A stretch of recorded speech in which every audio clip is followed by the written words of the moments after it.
Hey Charles, my name is Jordan, which is kind of annoying this question, but now that LeBron is the all-time leading scorer in NBA history with over 39,000 point careers, also ranking top 5 in assists and still climbing rankings in rebounds, blocks, and steals, all while consistently playing 20-plus seasons at an elite level for an old man, winning 4 championships, 4 MVPs, and making 19 All-NBA teams. Who is better, Jordan or LeBron?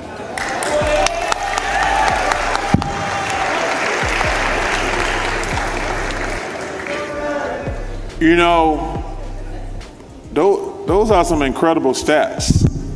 They are. Those are some incredible stats. I'm never going to say anything bad about LeBron, I told you. I think he's the 3rd best player I've ever seen play after Michael and Kobe.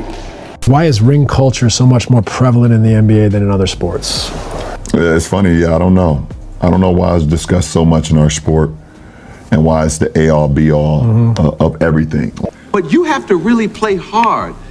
Does that hurt you physically? No, because when I play hard all the time. You know, there's no turn it on here, turn it off here. It's just 110%. A devoted LeBron James fan approached Charles Barkley, convinced he had the ultimate argument to settle the GOAT debate once and for all. He had every statistic memorized, every accolade lined up, and complete confidence that the numbers alone would end the discussion. What he didn't expect was Barkley's response. With a few calm but direct points, Barkley dismantled the entire stats-based argument, exposing its biggest flaw. The case for LeBron built purely on numbers falls apart the moment it's challenged by someone who actually witnessed both eras firsthand. This wasn't a loud media hot take or someone chasing attention. Barkley competed against Michael Jordan at his absolute peak, and later spent decades watching LeBron dominate from the broadcast booth. He has no reason I love LeBron. I'm not going to say anything bad about him. He didn't go to college for 3 years. You have to factor that in also. He had a 3-year head start on Michael. Okay, since you want me that. So, I'm going to just give a couple of things about, if he wanted to do it fair, he would say, well, how many games did Michael Jordan play compared to... Picture the scene. Charles Barkley is hosting a fan Q&A when a man steps up to the microphone, and his name just happens to be Jordan, making the moment even more ironic. It's immediately clear this fan came prepared. He speaks with total confidence, like he's delivering a courtroom closing argument he believes is impossible to defeat. He starts firing off stats, rapid fire, over 40,000 career points, the NBA's all-time scoring leader, top 5 in assists, with rebounds, blocks. And actually, if you look at the numbers, Michael actually had 5,000 more points in his career, same number of games. 5,000, which is 2.5 NBA seasons. But you have to factor in, Michael went to college for 3 years. And if you remember, he broke his foot his first year, and he retired for 2 years. So if Michael went to the NBA 3 years sooner, not missed his rookie year with a broken foot, and not retired for 2 years, he would be the all-time. The fan finishes his argument by asking the obvious question. How do you argue against the NBA's all-time leading scorer who is also top 5 in assists? How do you dismiss 21 All-NBA selections spread across 2 full decades of dominance? With that, he essentially puts Charles Barkley on the spot, daring him to explain how anyone could possibly compete with those credentials. That's when the energy in the room changes. Barkley doesn't rush his response. He pauses, calm and composed, wearing the expression of a teacher about to explain something painfully simple to a student who thinks they've already solved the problem.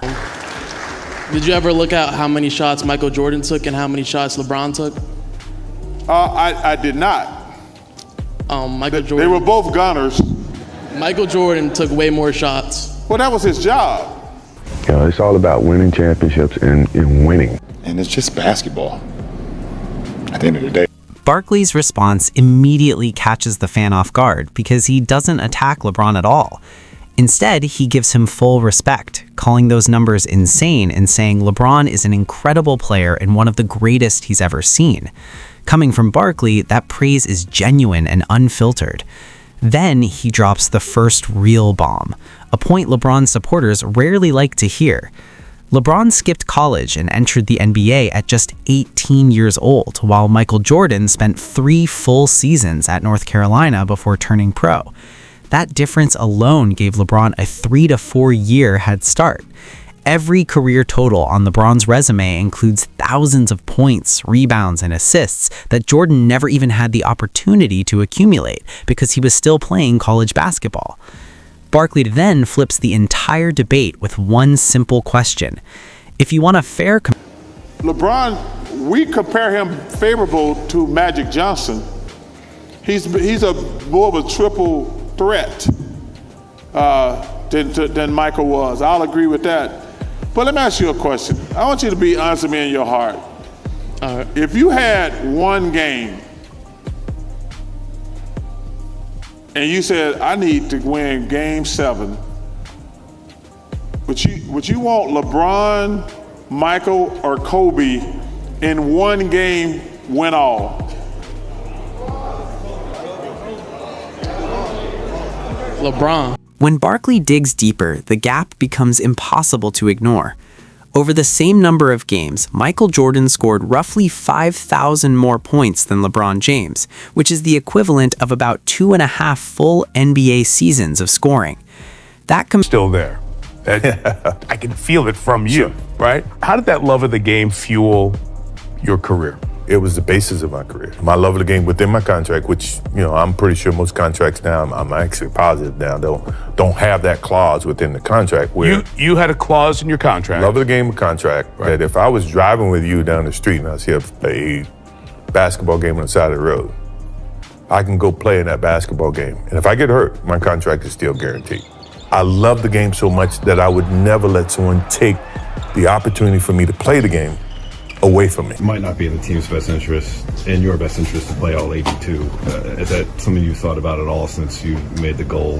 That's a goal, but we'll see. I'm available to go and be in the pro. If OBJ shows up, The room went quiet after that. Once you adjust for the extra seasons LeBron played, the scoring gap he built through longevity completely disappears, and the math actually careers are measured on equal footing. The numbers tell a very different story. What's happened to the rivalries in today's game? We don't hate each other. That's they don't like. See, I hated Larry and every Celtic. I really don't like you, but you're my little brother. Now I love you because you out of that green and white. That's what it was, right? You the Celtics, Lakers hate each other, disliked each other. So it made for great TV and people tuning in. And now with, I don't know if it's AAU, I don't know what it is. Now everybody's shaking each other's hand. Everybody like each other, won't go at each other like really hard. Even that's what happened to the All-Star game. See? Yeah. See, the All-Star carried into the All-Star game. Right there. See, we hated the East. Right. I'm coming to bust you. Right. Michael, Isaiah, Dr. J. You can't have one over me. See, I'm coming to get that. Now, see, Magic, this is what let him score 200 to 200. He called it astonishing that someone could play that many more seasons and still trail Michael Jordan in that category. And honestly, that reaction makes perfect sense. That single number shatters the idea that longevity automatically equals greatness. The 30-point game comparison shows that Jordan operated on a different level night after night. He wasn't just accumulating points over time. He was consistently taking over games in a way LeBron hasn't matched with the same frequency. Jordan averaged 30.1 points per game, the highest mark in NBA history, while LeBron sits at 27.0. Jordan won 10 scoring titles. LeBron has 1. When those numbers are placed side by side, the all-time scoring record doesn't feel as overwhelming anymore.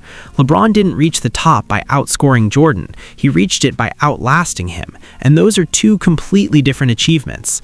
This is where Barkley's argument moves beyond raw stats and into territory that really unsettles LeBron supporters. The focus shifts from numbers to how these two legends actually build their careers. Jordan's entire championship story happened with one franchise. The Chicago Bulls drafted him, and the Detroit Pistons beat him down year after year in the playoffs. Instead of leaving to find an easier path, Jordan stayed, learned, and eventually conquered them. What he built in Chicago turned a struggling team into the defining dynasty of the 1990s. 6 championships in 8 years, the same core, and no moments of jumping ship when things got tough. LeBron took a very different path. After 7 seasons in Cleveland without a breakthrough, he made the decision and moved to Miami to team up with Dwayne Wade and Chris Bosh. That choice reshaped the league and launched the modern super team era, where stars link up through free agency instead of grinding it out where they were drafted. When Miami declined, LeBron returned to Cleveland and immediately pushed for a Kevin Love trade. When that situation became unstable, he left again, this time for Los Angeles and a partnership with Anthony Davis. 4 franchises, 3 different title paths, all assembled along the way. Barkley has been consistent for